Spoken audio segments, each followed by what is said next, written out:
Après la petite semaine en Croatie, j'ai atterri à Paris et comme le lundi d'après était férié, on en a profité pour se faire un week-end parisien avec ma maman et ma sœur. On est très peu allé à Paris dans notre vie, je crois que ça se compte sur les doigts d'une seule main. Du coup, notre programme était bien sympa. On a été au musée d'histoire naturelle et on a fait plusieurs expositions. On a enchaîné avec les serres, la galerie de paléontologie, un peu dans Paris et le lendemain, c'était l'exposition Harry Potter. Et avant tout, il fallait que je vous raconte mon périple. Donc, comme je l'ai dit, je ne suis quasiment jamais allée à Paris. Le métro, les transports en commun, je ne connais pas. Je suis de la campagne profonde.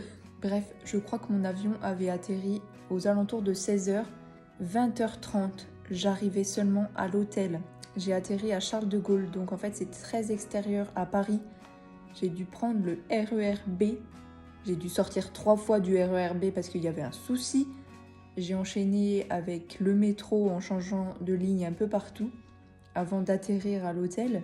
Sauf ce que je n'ai pas dit, c'est que la journée a été éprouvante vu que le matin on s'est levé à l'aube, on a dû quitter l'île, on a pris un bateau, ensuite on a pris un bus pour aller jusqu'à l'aéroport, ensuite on a pris l'avion et donc RER métro marche. Avec ma grosse valise et avec une température à crever, j'étais très contente d'arriver à l'hôtel. Et ça c'est la douce vue à la sortie du métro en direction de l'hôtel. Ce qui ne se dit pas, c'est que le lendemain on a trouvé quelqu'un en train de dealer sur le banc juste à côté de l'espace jeu enfant. Tout va bien. Bref, j'ai dormi et le lendemain, on attaquait par l'exposition des félins au musée d'histoire naturelle.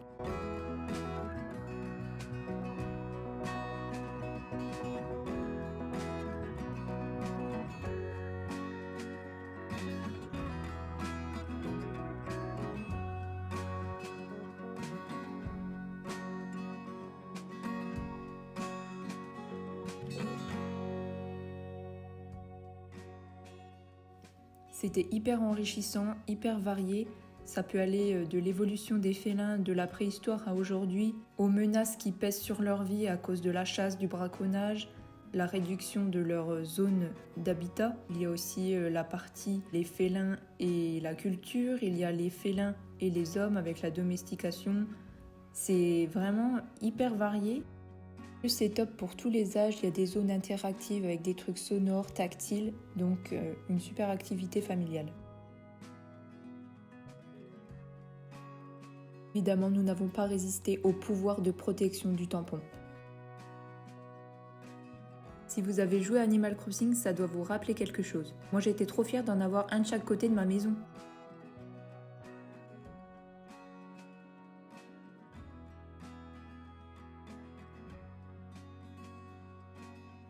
L'exposition se termine sur les félins que nous côtoyons tous les jours, les chats, et on y retrouve quelques chiffres clés, et ça confirme ce que je rabâche tous les jours, stérilisez vos chats. Et on enchaîne direct avec la galerie de l'évolution. Je vous le dis direct, je suis une fan inconditionnelle des baleines, des orques, de tout ce qui est mammifères marins, donc j'étais aux anges. Je suis absolument fan, mais je n'en ai jamais vu de ma vie. Donc de les voir en grandeur nature, c'est hyper impressionnant. Et je ne savais pas que les fanons, en fait, ça se conservait après le décès de la baleine. Vu qu'elles absorbent des énormes quantités d'eau, ça leur permet de retenir leur proie dans la gueule.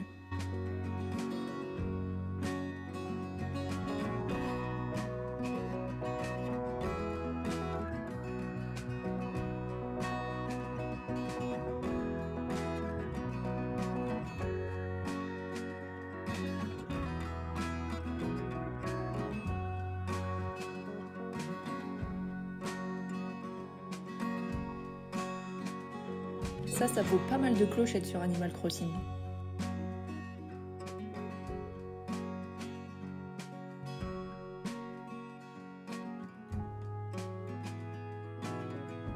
Quand j'étais petite, j'avais une passion pour les narvals avec leurs cornes. Ça faisait vraiment licorne des mers. J'étais subjuguée par cette créature. Et j'ai donc appris que ce n'était pas une corne, mais c'était une dent. Et qui dit dent dit ivoire. Et donc braconnage, évidemment. J'ai également appris qu'il y avait d'autres raisons pour lesquelles le narval était braconné. Ça m'a vraiment fendu le cœur. Pas étonnant que ça soit menacé de disparition. Le plafond en verre de la galerie s'illumine tout au long de la journée de différentes couleurs. Du coup, ça crée vraiment des ambiances totalement différentes par moment.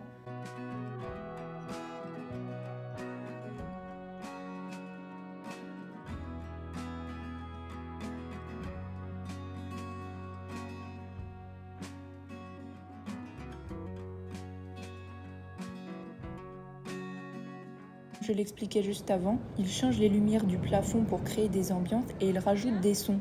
Là, on se croirait vraiment en plein orage.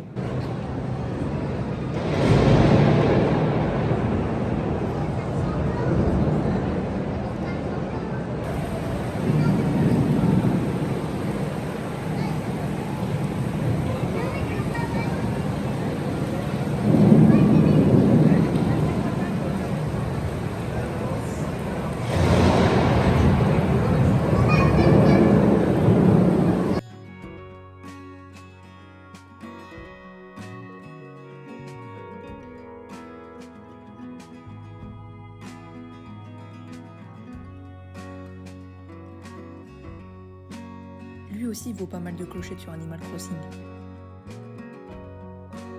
Et voilà, on a fini la galerie de l'évolution, maintenant on va passer aux serres.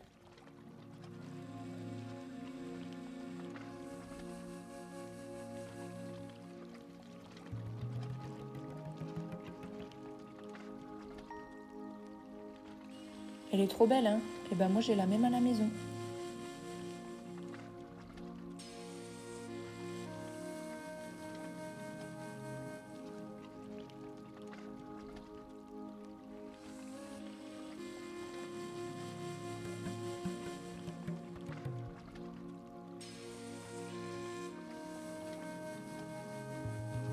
Pour info, c'est un ensemble de 4 serres. La première, c'est la serre des forêts tropicales et humides. Ensuite, il y a la serre des déserts et milieux arides. Il y a la serre de Nouvelle-Calédonie. Et pour terminer, il y a la serre sur l'histoire des plantes.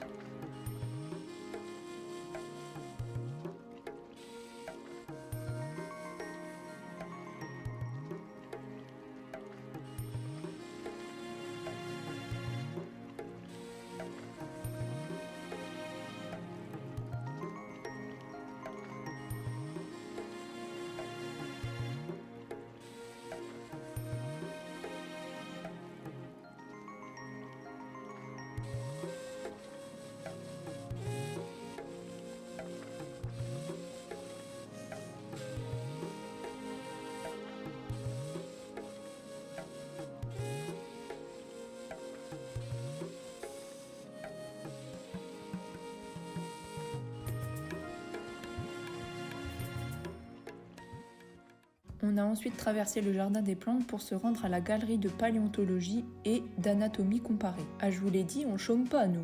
Et sur notre chemin, on a croisé des petites perruches. Elles avaient niché dans le trou d'un arbre et il y avait même le petit bébé dans le trou. C'est trop chou. Et comme je l'avais dit pour les baleines, je suis également trop fan des dinosaures, donc j'avais hâte de découvrir les dinosaures. Sauf que c'était un peu la douche froide, j'arrive, alors oui, il y a beaucoup de squelettes, c'est super intéressant, mais où sont les dinosaures ? J'ai tout de même retrouvé les baleines, les cachalots et tout ça, toujours aussi impressionnant.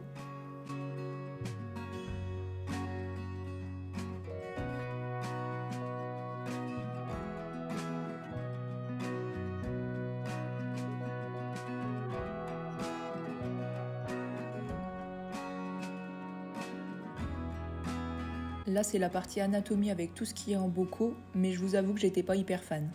Mais heureusement, nous sommes sauvés. Les dinosaures, c'est au premier étage.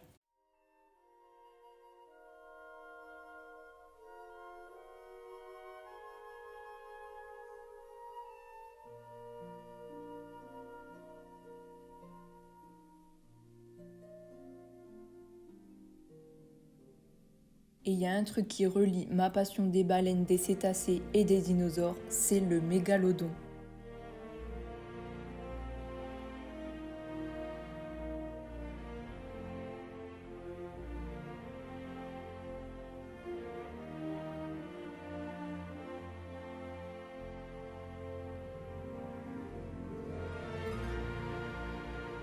Le fameux Triceratops, alias Serra dans Petit Pied. Je vous laisse juger le niveau de mes références. Ça pareil, le mosasaure, c'est une scène incroyable dans Jurassic World. Et lui, c'est la sorte de tortue qui se fait manger dans l'âge de glace 2. Ah, quand je vous dis que mes références sont de haut vol. Par contre, nous n'avons pas eu de chance, le mammouth était en restauration.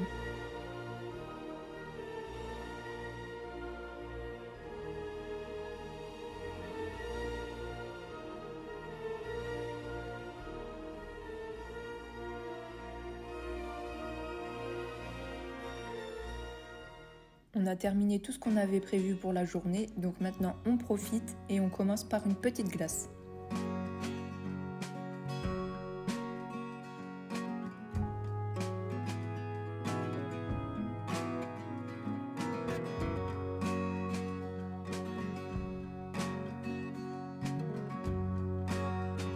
On a eu beaucoup de chance avec le temps, il faisait super beau. Du coup, on a été faire un petit coucou à Notre-Dame. Et ensuite, on a terminé par un tour au Jardin du Luxembourg. Entre la chaleur et tout ce qu'on a marché, on était fatigués. Du coup, on a trouvé un restaurant assez tôt, on a mangé et on est rentré tranquillement à l'hôtel. J'ai réservé l'exposition Harry Potter pour le début d'après-midi, donc le matin, on a été faire un tour à Montmartre et au Sacré-Cœur.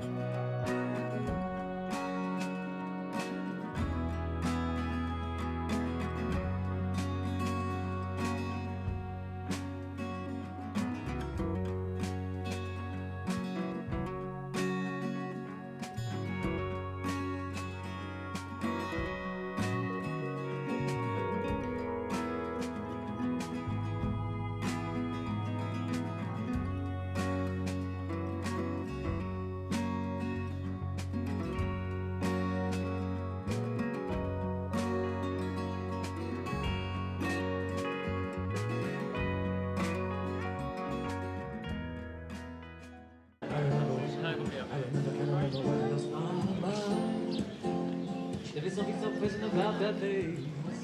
Your emotions and an echo, in so much pain.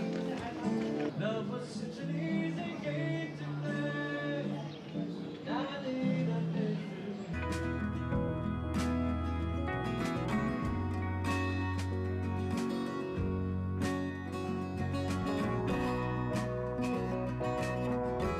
Puis on a repris le métro direction l'exposition Harry Potter et essayé de trouver un resto dans les environs. On a finalement trouvé un resto italien délicieux juste en face l'expo. Et c'est parti pour la visite Harry Potter, l'exposition. Les ascensions.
Et voilà, l'exposition se termine sur la partie boutique. Il y avait un petit corner Minalima que j'ai adoré.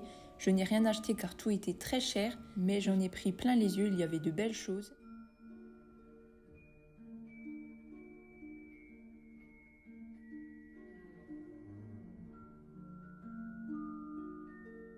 J'ai eu un léger crush sur cette tasse Onedux, sublime. Et avant de reprendre nos trains et pour terminer le week-end, on est retourné faire un tour au jardin des plantes et on voulait visiter la roseraie qui est à côté des galeries.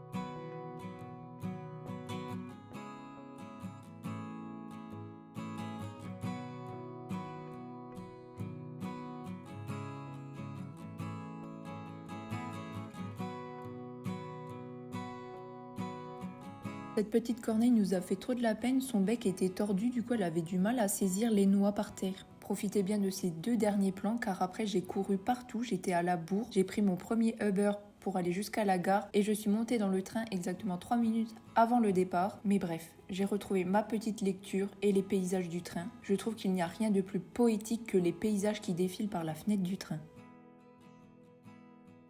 Ça y est, on aperçoit les montagnes, c'est qu'on approche de la maison. Et voilà, ce double périple Croatie et Paris se termine ici. J'ai retrouvé mes 2 amours, mon chéri et mon patou. Et je vous fais plein de bisous. À bientôt pour une nouvelle vidéo.